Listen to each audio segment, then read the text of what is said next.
The Imbue keyword is one of the coolest keywords that we've ever seen in Hearthstone. Until those filthy hunters started using it.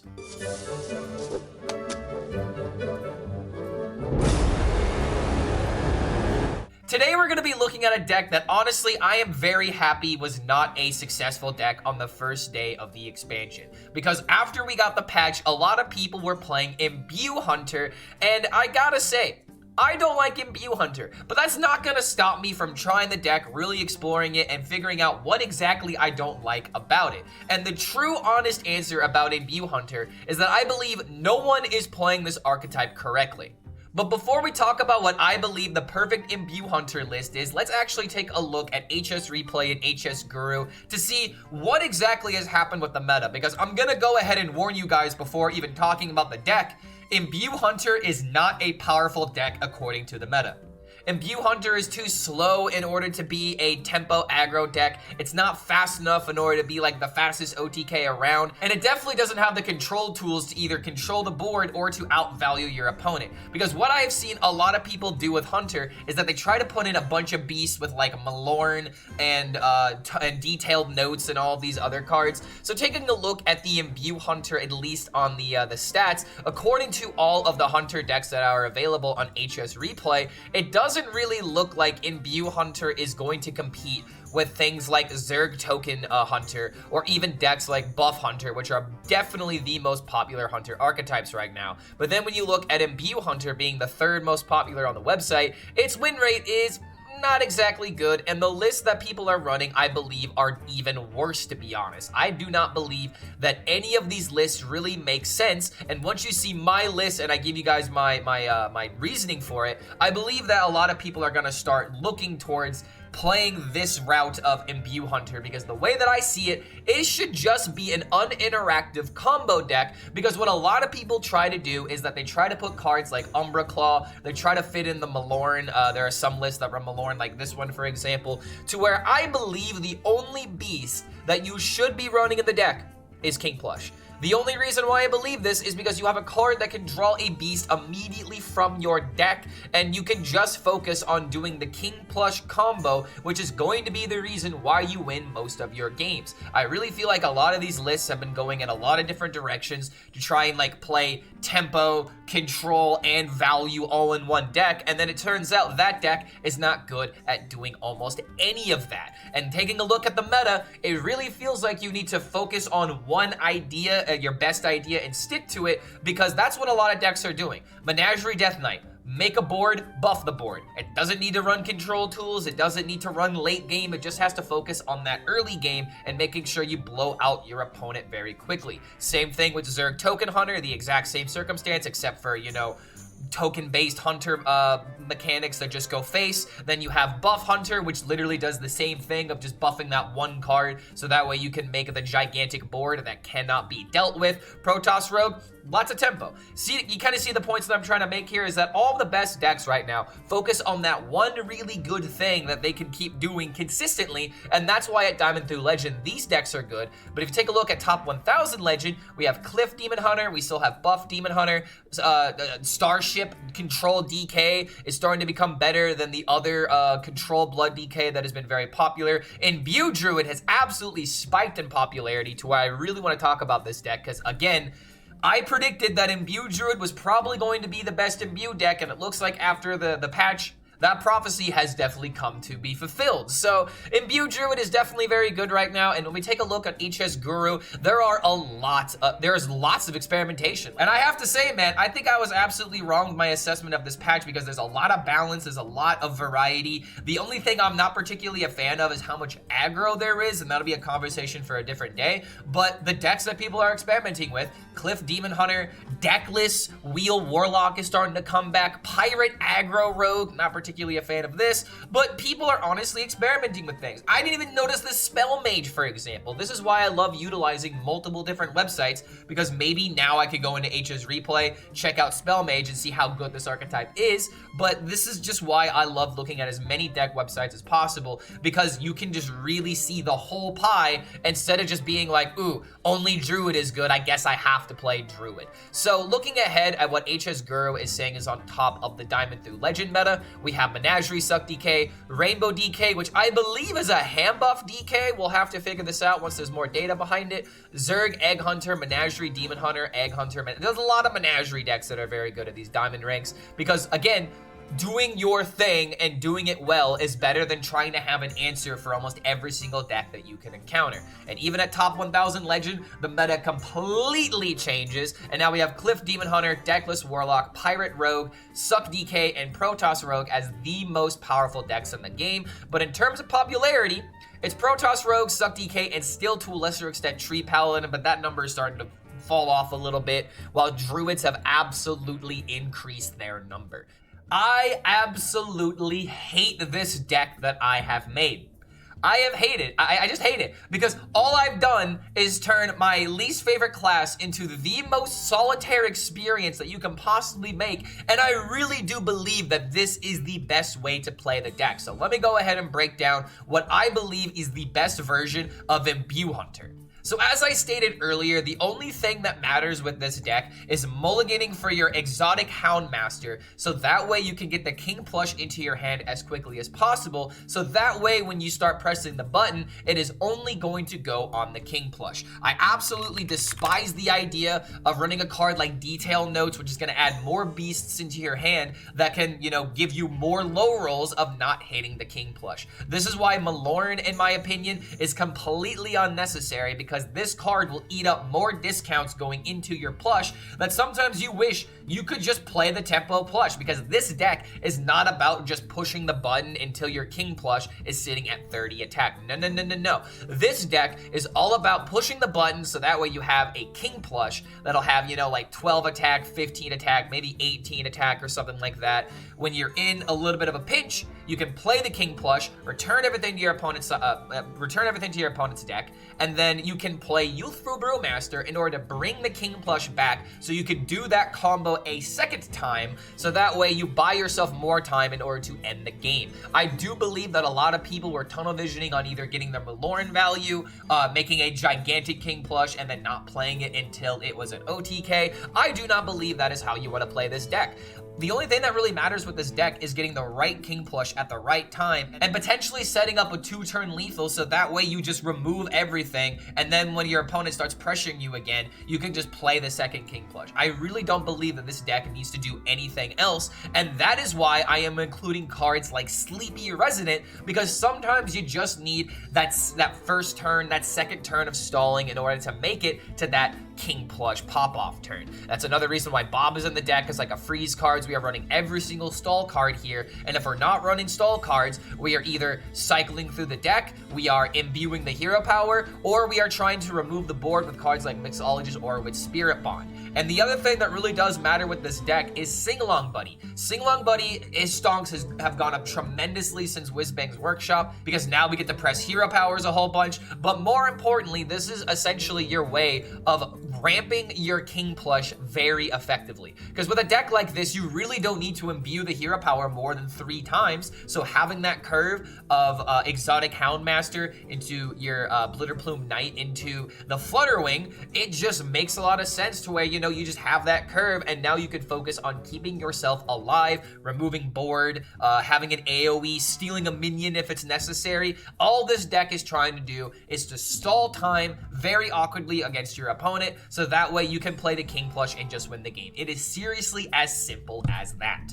But I have to say, I really do not like how Imbue Hunter is literally the most mindless out of all of the Imbue decks, and I really feel like a lot of people just haven't caught on to this because they are still starstruck by a lot of the newer cards that are available in this deck. Again, one thing I really do like about the Hunter archetype is if you do have Malorn into Ranjari Scout, But how often is that going to happen? Let's be realistic here. This archetype is way too slow in order to deal with the Menagerie decks, and you are just going to get steamrolled every single time you try to make a deck like this. So in my opinion, if you're going to play Imbue Hunter, you should play a list like this, and if you're going to play something like Discover Hunter, you are just going to drop the Imbue package altogether, so that way you can focus on what makes Discover Hunter good. Going through value, getting the right cards at the right time, and not being forced into this awkward position of, okay, I hit my Malorn, but I haven't imbued 4 times. So it's just, I don't know. I really feel like if you're gonna play Discover Hunter, you go all in on playing Discover Hunter, and if you're gonna play Imbues, you really can't even go all in on Imbues because this really is the only beast that matters to discount.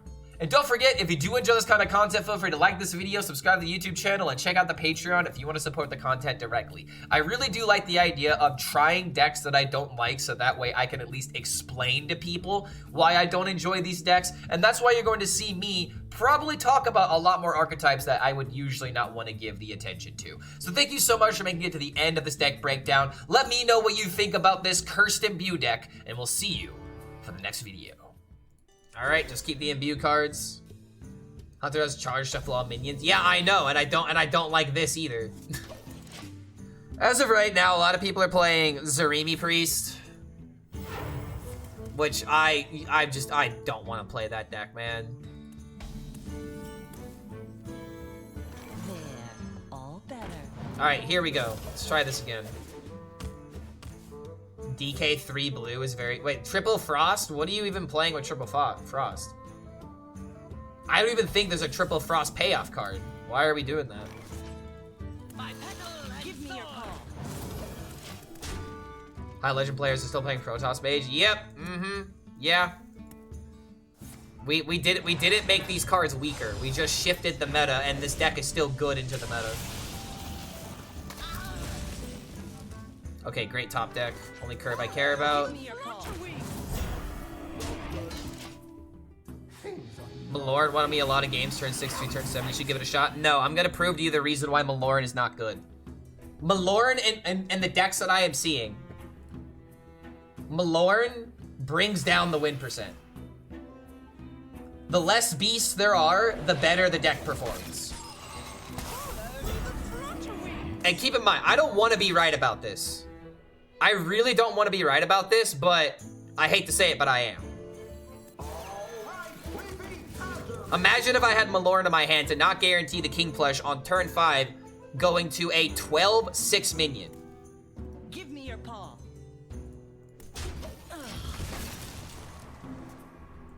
This thing's probably not going to stick, but if it does.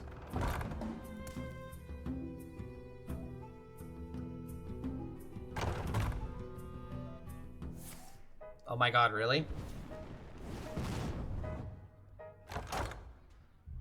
I'm with Clark on this one. A lot of games I have lost because Malorn blocked the King Plush. There you go, man. I would argue it's either you run King Plush or you run Malorn.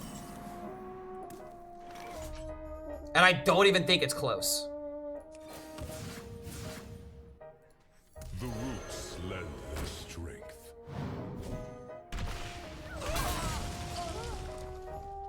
King Plush is now 18.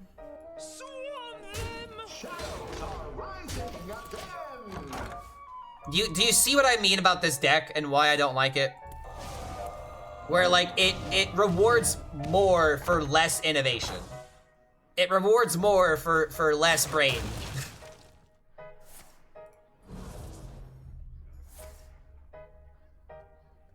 Oh, he's finally killing the buddy.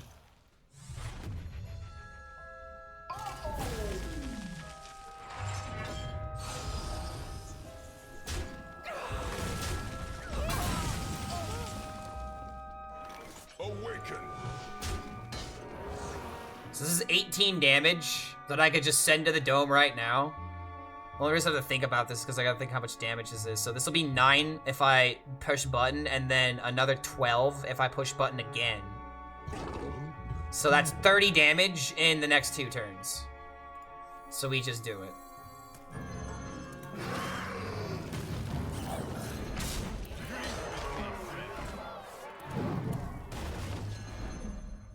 My opponent must be having a lot of fun right now. And I think we even do this for a sing-along, buddy. We actually, should we have done this beforehand? No. We'll do this just in case. 3 damage, let's go. But there you go, dude. Video idea in 2 weeks, Clark. Emerald Dream actually sucks and it failed as an expansion. I already kind of made a video like that. But there you go, dude. Who cares about Malorn? Why? I'm gonna put it very simply. Why do I care about rolling a random wild god that I have no control over?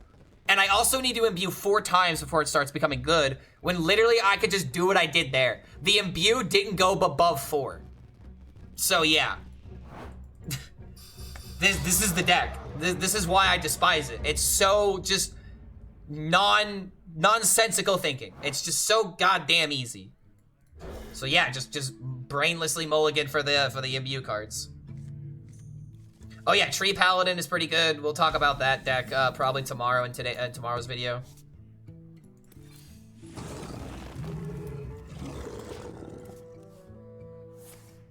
I'm back and this is what I come back to, Hunter. I thought better of you, Clark. What a shame. I am literally only playing this deck enough in order to get clips, and then I am never touching this deck ever again.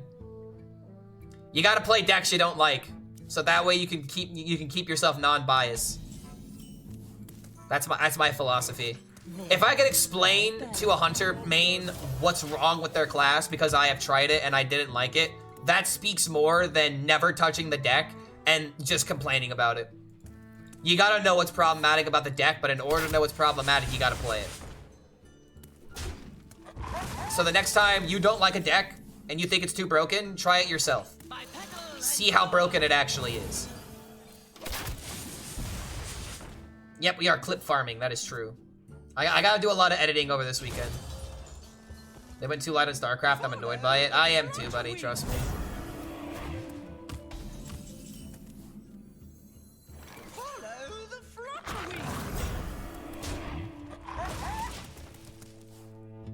Not everyone has infinite dust, though. I mean, it has nothing to do about dust. It has everything to do with card design.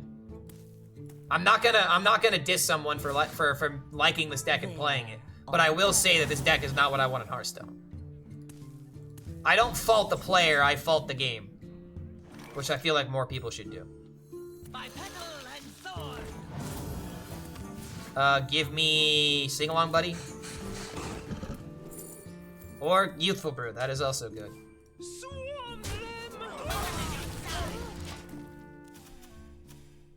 So Plush is now at 10.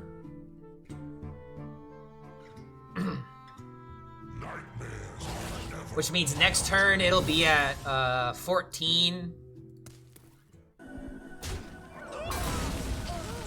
So it's just over. Do you guys see what I mean? Do you guys see how the only thing that has mattered is playing Imbue Minion on curve? It's over. It's over. You're welcome. I broke the deck. All you Hunter mains that think this deck is more than... No, this is it. This is it, dude. Welcome. I hate it here. I hate this. This is literally the opposite of innovation. Less is more, but it's not a good thing in this deck. Is it worth crafting Headless Horseman? I would say yes if you want to play Death Knight. Starship Death Knight still seems like it's okay. How do you even nerf this deck? Fantastic question. Really don't have the answer to that, but leave it to Hunter to ruin yet another mechanic. This is actually kind of annoying, but I have to wait. Hall of Fame King Plush? No, that's not the answer. I don't want that to be the answer. King Plush is a fine card, it's just this deck is dumb. Make the 2-drop not tutor a beast. There's that. That actually would be a very meaningful nerf. Because this card on turn 2, it's like, well, GG. Remove the beast tag? No, you can't remove the beast from King Plush. He's a beast. Make the hero power give health? Then you're just killing this concept. You want Hunter minions to have health? You just remove the cost reduction on the attack. No, I think drawing the beast is by far the most powerful thing. Give me your paw. Buff 4 mana card feels so good now. This card actually feels really good in Imbue decks now. But the hero power buff just don't add up. Reset every turn like cost. Dude. I'm hearing so many ways of just making this just terribly bad. The issue that you guys are focusing on is how do we kill this deck? Or like, how do I kill the mechanic instead of just killing this specific deck? The simple truth is that if Exotic Houndmaster didn't draw a beast, it wouldn't be so good. But it's supposed to draw a beast because it's supposed to draw your Malorn. It's supposed to draw all this other stuff. It has charge, simple. I wish it were that black and white. The roots lend Give me your paw. There's a lot of things that are working in tandem to make this a problem. If you make it not draw a beast, it's another regular to him. No, because you can make it draw a minion instead. If it was draw a minion instead of draw a beast, then that's how you change that card. That way, you could draw Sing Along Buddy or something like that, and not be a good card. If it loses charge, is that an OTK simple? Why'd they kill Dungar? Because Dungar Druid would ruin a lot of decks right now. Remove minions except for taunt minions. Gotta change the battle cry somehow.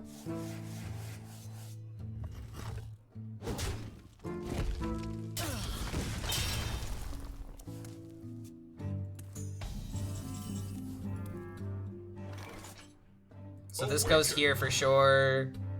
I can play Sing Along Buddy and make this 5 mana, which honestly isn't a bad idea, so we can just keep pushing button every single turn. Blark HELLSCREAM, the best Hearthstone player that ever lived. awaken. There we go. Change plush text. Did you charge minions on +1 attack? The best way to solve this problem. Just kill it before. Oh my god, what is he playing? Cycle Road? Wait, no, what are you doing? No, this deck's not coming back. For the love of God, don't tell me this deck is coming back.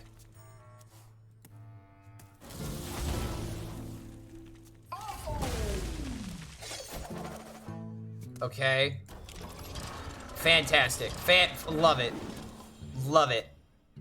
We just go from one 0 mana 8/8 to another 0 mana 8/8. It's a good thing I did this.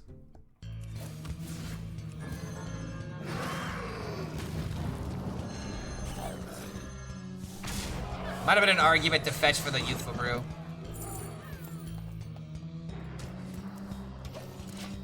Alright, well, I'm out of win conditions now. I guess I could bring back the King plush. If he kills it. Witness true Is this really just gonna come down to randomness? Arise, twin shadows. Oh my god, it's actually gonna come down to randomness. It's not, wow. Unbelievable, really? Really now? Dude, whoever won this game, I wouldn't have liked it. Alright, don't keep anything here. Zareba was always turn 1, nobody wanted to play it. Well, now people are playing it. Sadly, people are playing it now, so, oh boy. There, all better. Alright, look at that. Whenever we have this card on turn 2, we win the game. Zarebe's not an aggro deck so much, it's more of a combo deck. Yeah, I mean, you're right and you're wrong. It's an aggro combo deck. It has tempo turns that absolutely, you know, crush if you have the 1, 2, 3 perfect nuts. And it also does have combos that you can enable with Gnarlex and stuff like that. I just feel like we're just going backwards with some of these decks, unfortunately. Also, excuse me, what is this? Harbinger of Winter? For a frost spell? What the heck? What? What is this?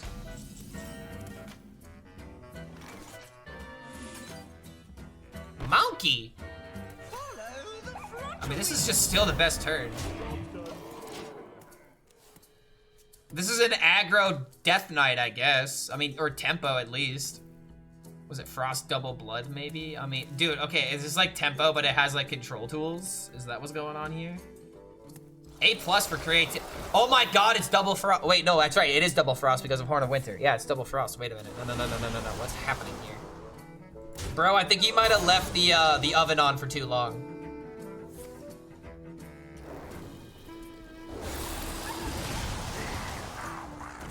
This one card, having lifesteal, is going to win this game. It's like not even a joke.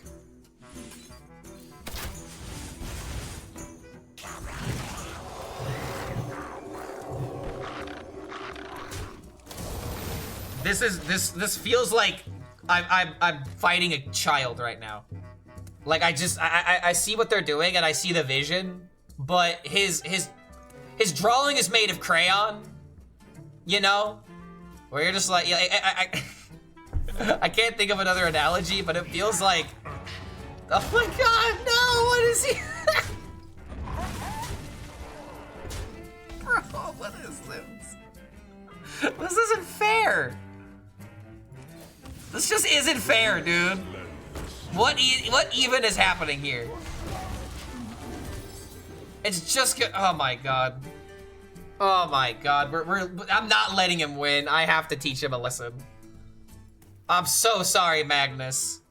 But you're gonna learn the hard way what happens when you run bad cards. Alright, I mean, hey, this is cool, I guess. Sing along, buddy? Wait a minute.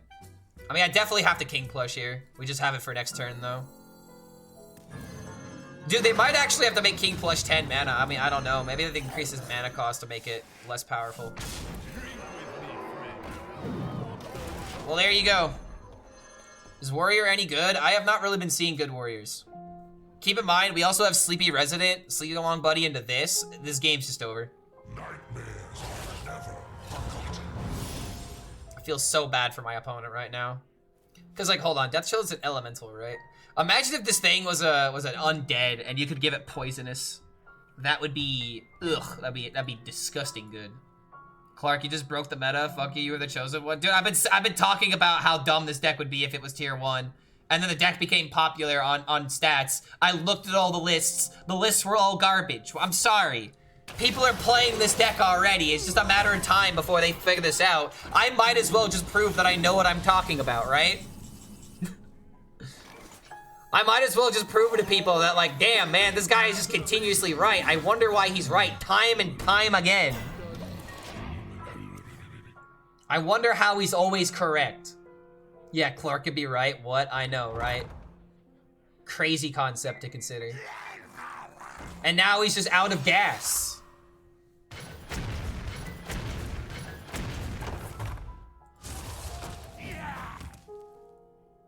Oh, is he trying to milk it? I think he's trying to milk it because he knows if Sing-Along Buddy survives, he's just dead. I mean, regardless, I think he's just dead because hero power into this until, like, you know, a potion or something is fine, right?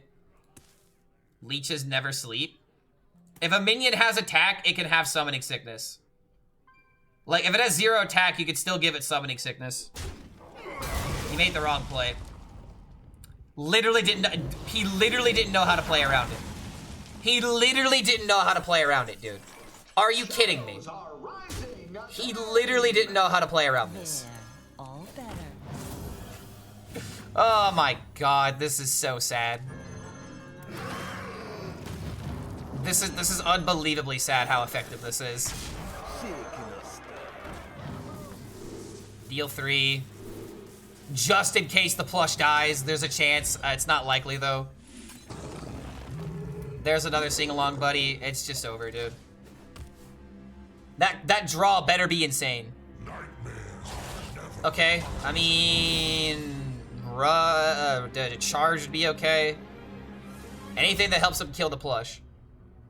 But remember, I can bring it back. So we're not 100% screwed here.